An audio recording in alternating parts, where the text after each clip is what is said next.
আগামী ফেব্রুয়ারির মধ্যে নির্বাচন হবে। আমি তো কোনো লেভেল প্লেইং ফিল্ড দেখি না।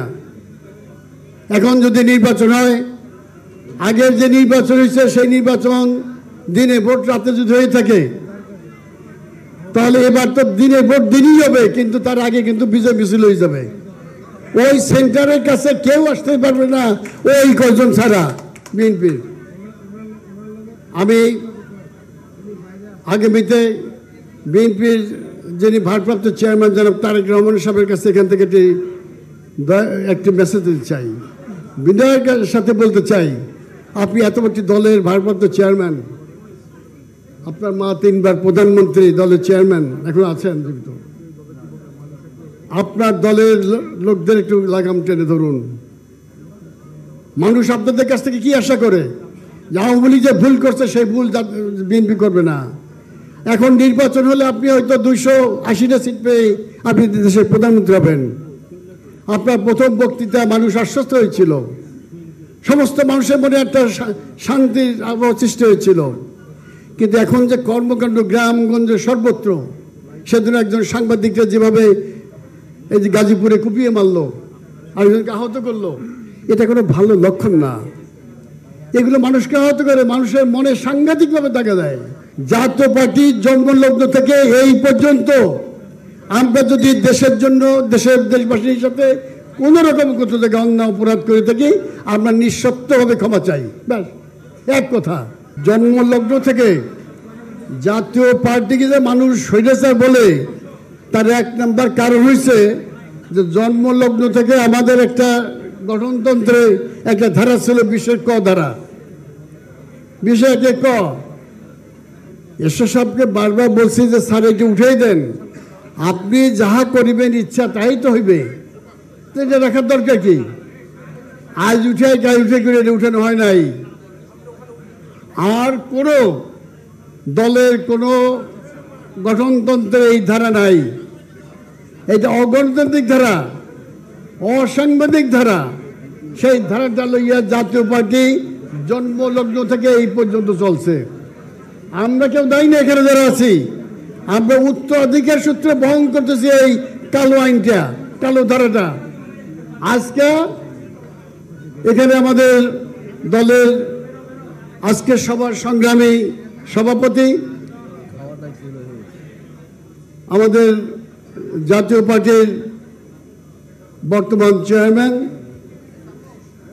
আজিজ হাসান মাহমুদ সাহেবের সাথে এবং আমাদের সেক্রেটারি জেনারেল মহাসচিব যারা মুজিবুর চন্দ্র সাহেবের সাথে আমার কথা হলো যে এই ধারাটা তুলতে হবে। হাওলাদার সাহেব বললেন যে ধারাটা এবার তোলা হবে এবং গঠনতন্ত্রে আমরা সেইটা তোলার ব্যবস্থা করেছি। আজকে আপনাদের মাধ্যমে আপনারা অত্যন্ত এই কাউন্সিলর ডেলিগেটসে ভাগ্যবান যে এই গঠনতন্ত্রে এই ধারাটা আপনারা আজকে বিনাশ করে চলে যাবেন। আজকে থেকে জাতীয় পার্টি ওই ধারা থেকে মুক্ত হইল। একটা বাজে ধারা, কাজ নেই কামড়ে যত লোক বক্তৃতা করলো, আপনাকে প্রাথমিক সদস্য থেকে সমস্ত সদস্যপদ থেকে আপনাকে বেশি করে হইল, বাপের জমিদারি আর কি, কিন্তু খাজনা দৌড়াই এ থেকে বাইর করে দিলাম। আরে মেয়া, তুমি বাইর করে কেনা দলের শেষ হবে সেই জন্মলগ্ন। এই যে জাতীয় পার্টি বলেন, এইটা হচ্ছে জাতীয় পার্টি। সবাই জন্মলগ্ন থেকে এইখানে যা বসে আছে জাতীয় পার্টি। আপনি কোথায় ছিলেন? আমরা যখন জাতীয় পার্টি করছি ঘরে ঘরে, আপনি তখন কোথায় ছিলেন? কোন কারখানায় চাকরি করছেন? বড় কথা বলেন।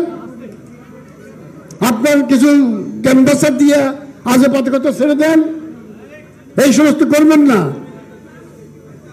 এইখানে আপনারা সাক্ষী আছেন, সাংবাদিক বন্ধুরা সাক্ষী।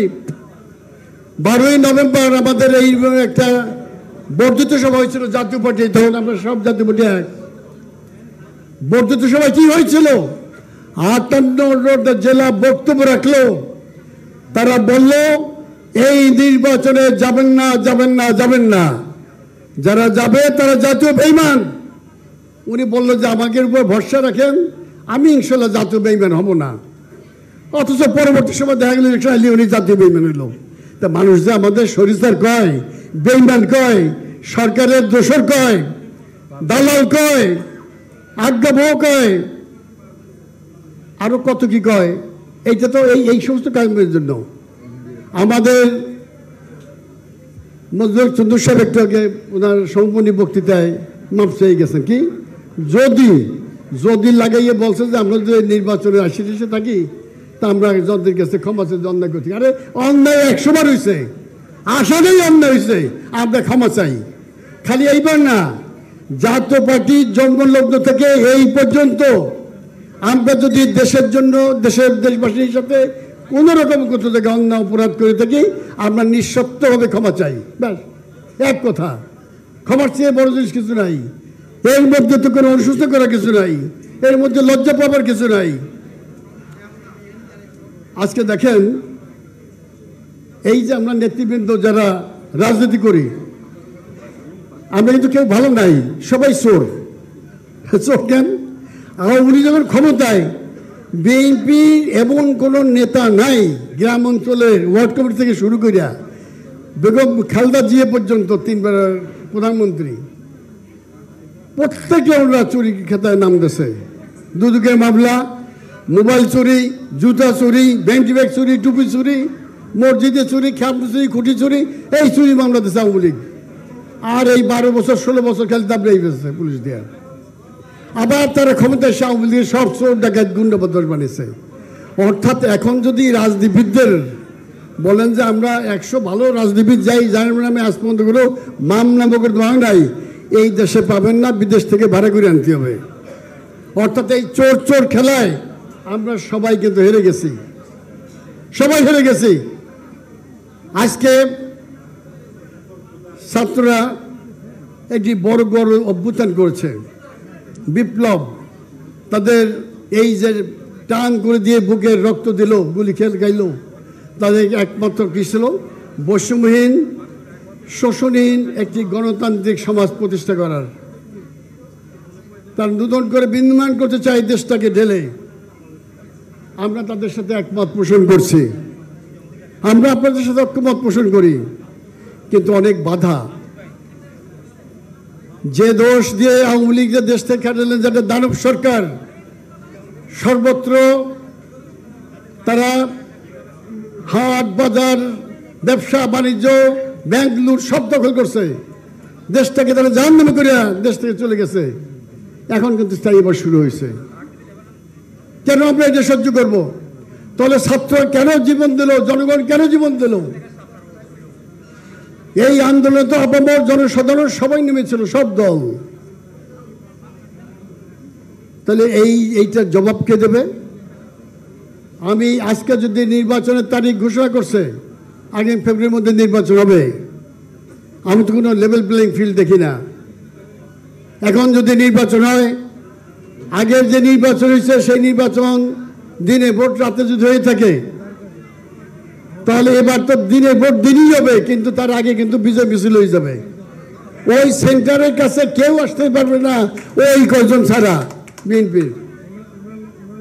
আমি আগামীতে বিএনপির যিনি ভারপ্রাপ্ত চেয়ারম্যান জনাব তারেক রহমান সাহেবের কাছে এখান থেকে একটি মেসেজ দিতে চাই, বিনয়ের সাথে বলতে চাই, আপনি এত বড় দলের ভারপ্রাপ্ত চেয়ারম্যান, আপনার মা 3 বার প্রধানমন্ত্রী, দলের চেয়ারম্যান এখন আছেন জীবিত।